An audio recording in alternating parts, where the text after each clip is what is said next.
wasn't very accessible for families, people with demanding careers, people who love clashing colors and patterns, or other circumstances that make it difficult to fit all of your belongings into a backpack. Not everyone has the luxury to donate or sell their crock pot under the guise that you can just buy one later if you need one. According to sources, more than half of Canadians are living paycheck to paycheck, and that number rises to 63% in America.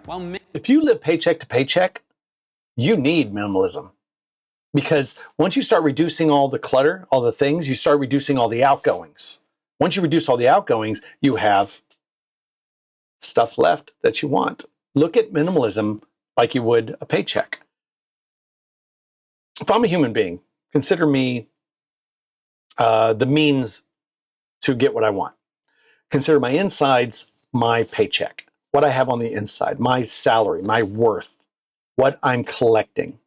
Now, if I use minimalism, I expend less of my insides to make my outsides happy, to make what I think for me to be happy. Once I do that and I have less outside than inside, all I have in here is what I love, what I want to keep.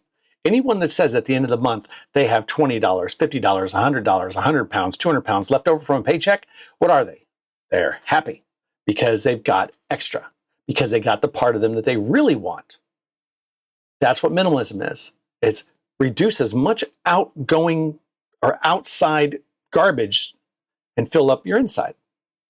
Get rid of the stuff you don't care about and only keep what you do care about. That's minimalism. This he's talking about, he literally isn't talking about minimalism.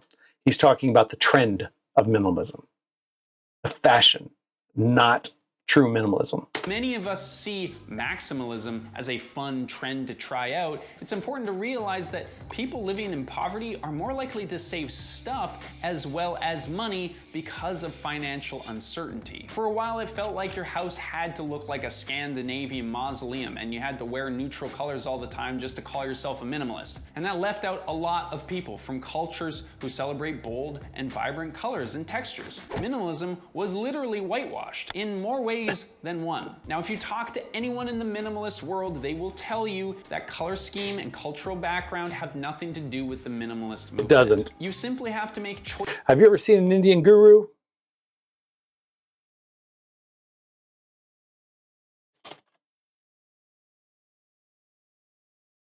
Tell me those people aren't the epitome. I mean, some of them obviously take a little bit too far, but tell me the traditional Indian guru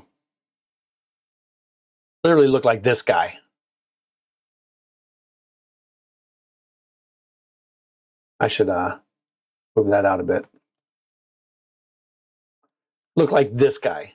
Now tell me he isn't a minimalist. Come on. So Asian culture is very colorful, especially Indians. They got like celebration of like Holi and things like that, where it's all celebration of colors.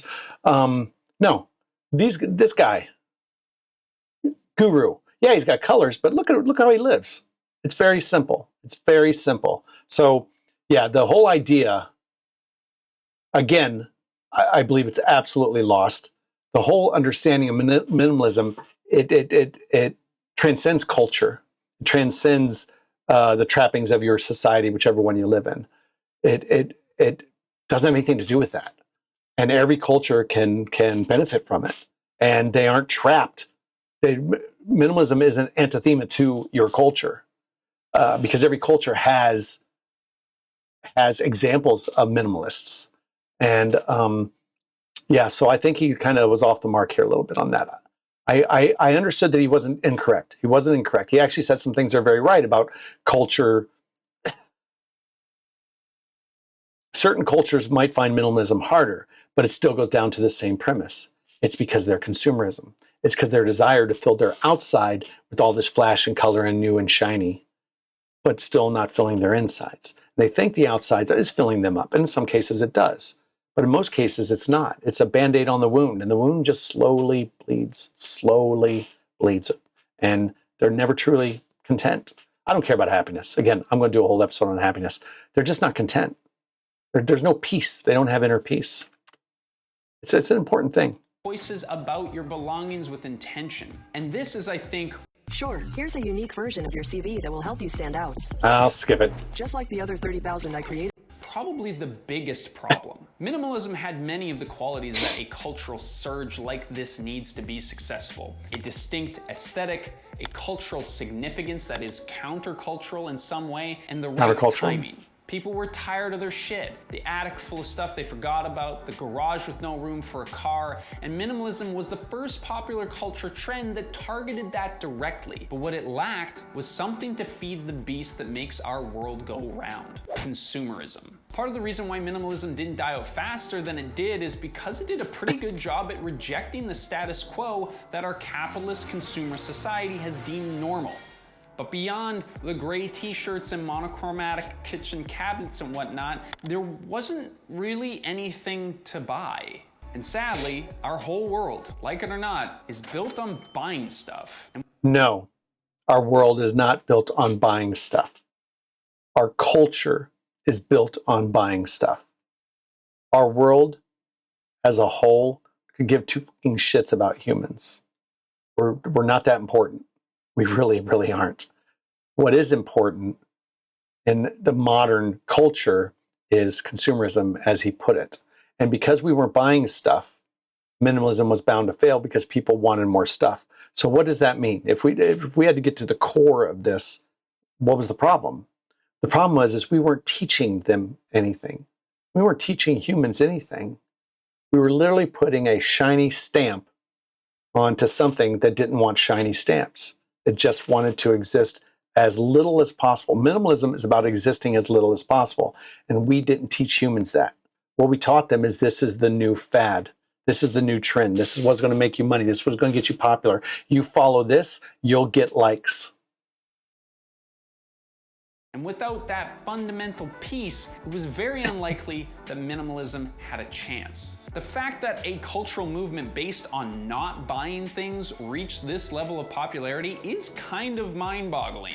And for a moment, people started to see that buying stuff endlessly wasn't sustainable in more ways than one. And quite honestly, I think it is the mindfulness piece of minimalism, or the intentionality part, that everybody kind of forgot. Changing the way your brain reacts to that advertisement or that comment from a friend is extremely difficult. And if we were going to fight the billions of dollars that corporations spend trying to get us to buy stuff every single day, we were going to need more than a really clean apartment to convince us not to. So in some ways, I wouldn't say that minimalism has failed, because in a sense, we always just kind of knew that capitalism would win. Minimalism hasn't failed because it wasn't given a chance. What we considered minimalism wasn't minimalism. Again, like I said, it was a fad, it was a trend. Minimalism never took off because it was never implemented. And for many people, including myself, minimalism was a really good thing. Seeing and hearing from all these people that they also felt anxiety around their stuff, that they also hated shopping, was a sudden validation for me that I didn't need to buy more things. So no, minimalism is no longer trending. Matt Diavella is not posting as often anymore, and yeah, I've moved on too. But I would like to think that maybe minimalism has infected some part of our cultural makeup for the better. But let us know what you think of minimalism down below, and if you like this video, remember to like it, and if you enjoy our content, subscribe. And we'll see you next Wednesday.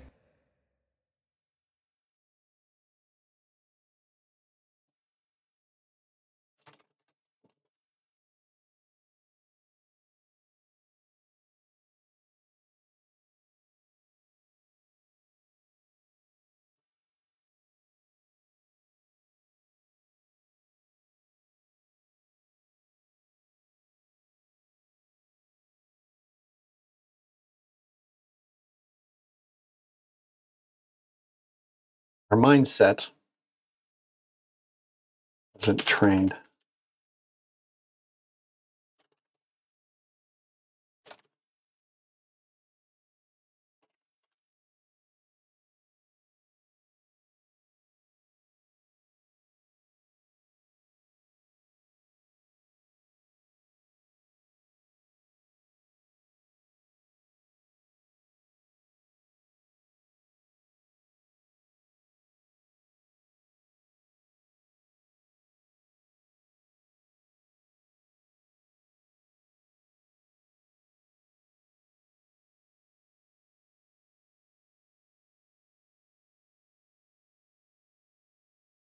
So what do you guys think? What do you think about that? What do you think about that video? Oh, the Christmas tree. Sorry, I came here to... Naomi. All right. Naomi's been banned, Horseman. It's just me and you now. At first, I thought they were subscribers / whatever. And then after they said, well, you know, I was coming to ask you a question, but then I got wrapped by your conversation. I knew right then and there. But I kept them on because they didn't. And then when they asked about if I need a designer, just ban them. I hate it. I hate it when people are disingenuous, when people lie. It's so unnecessary. I got a Christmas... No. Well, technically, yes. I don't. My partner does.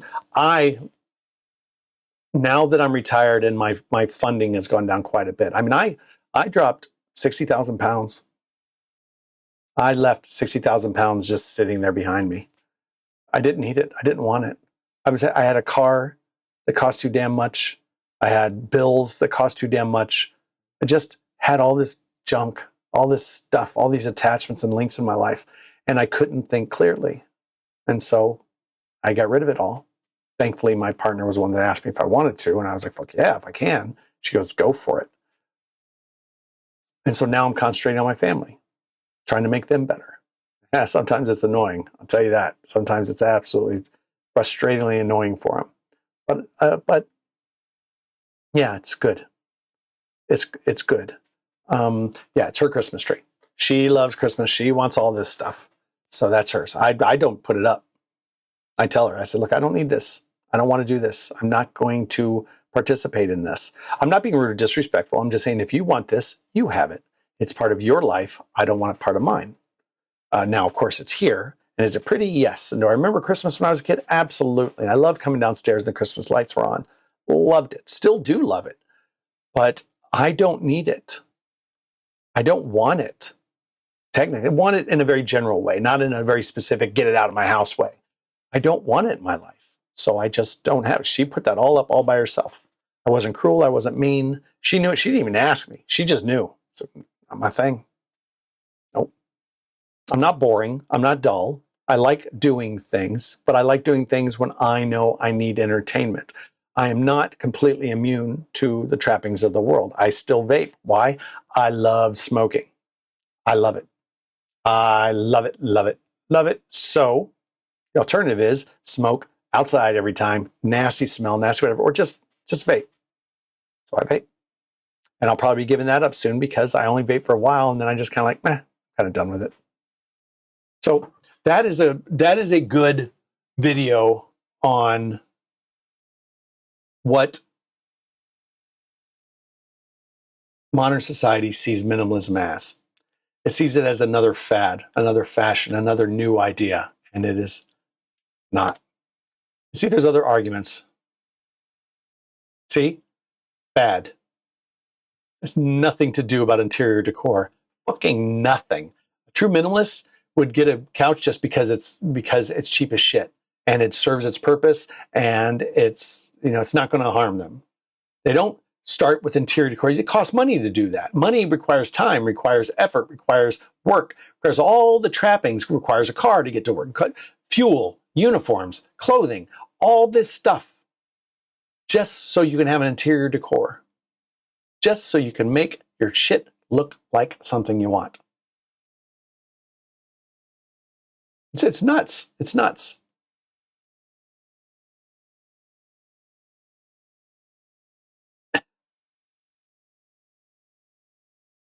I explore a relationship that is similar to us, a relationship we have with objects. Okay.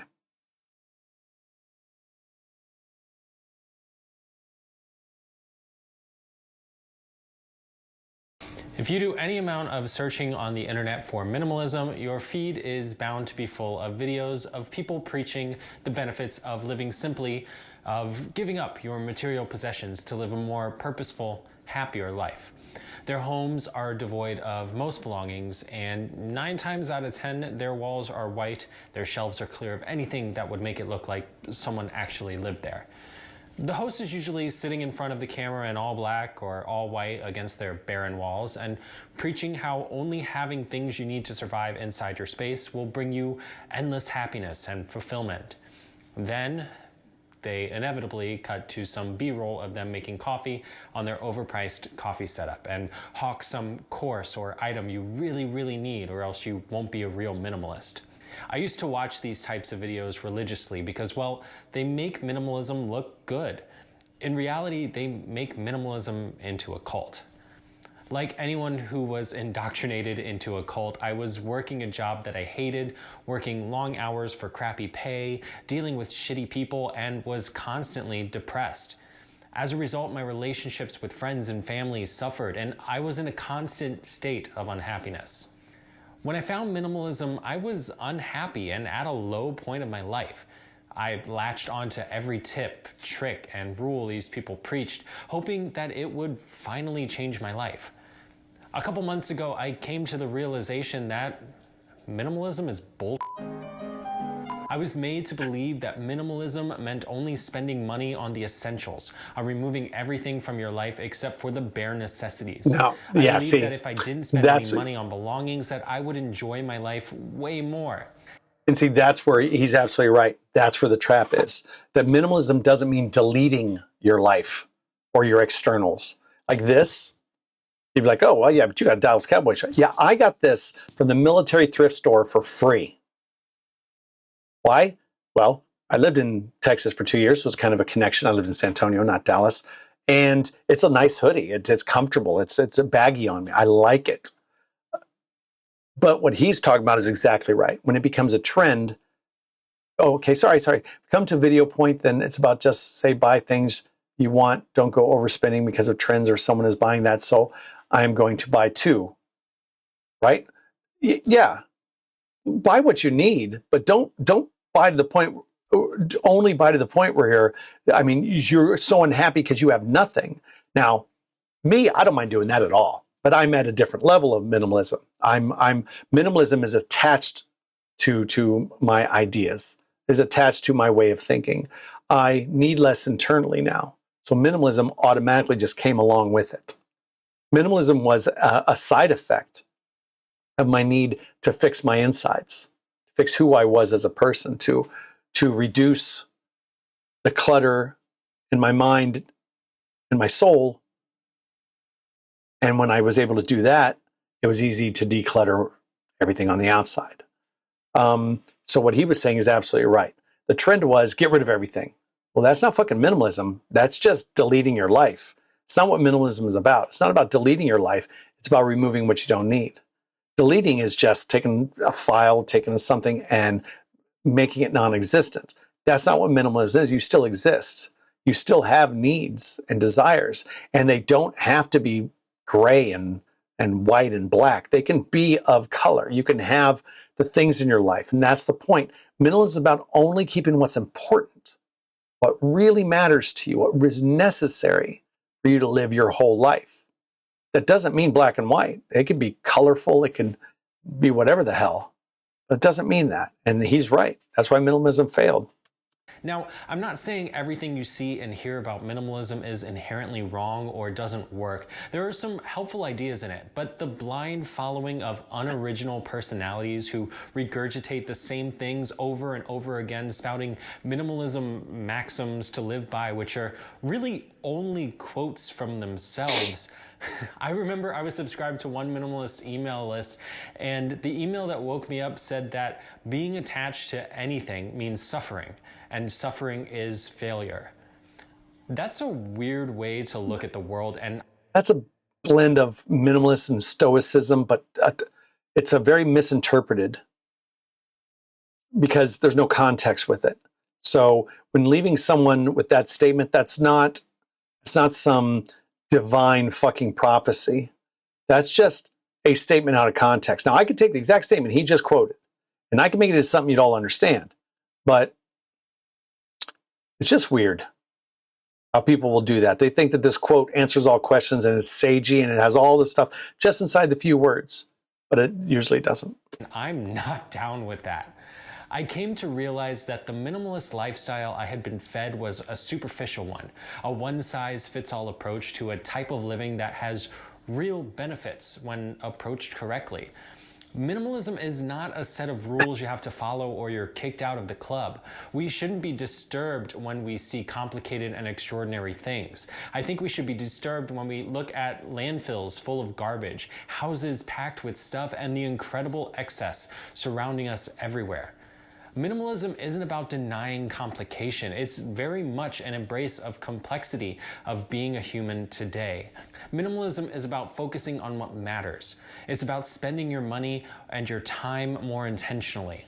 When you align how you spend your money with your values, you're able to live more intentionally. Hobbies, sentimental items, and things that bring you happiness are a good thing. They're what... You don't have a single thing in your house except maybe your family that brings you happiness. Not a goddamn thing. You might find stuff that makes you content, that takes you back to your youth. That's not happiness. But that's a whole other episode. Make life worth living.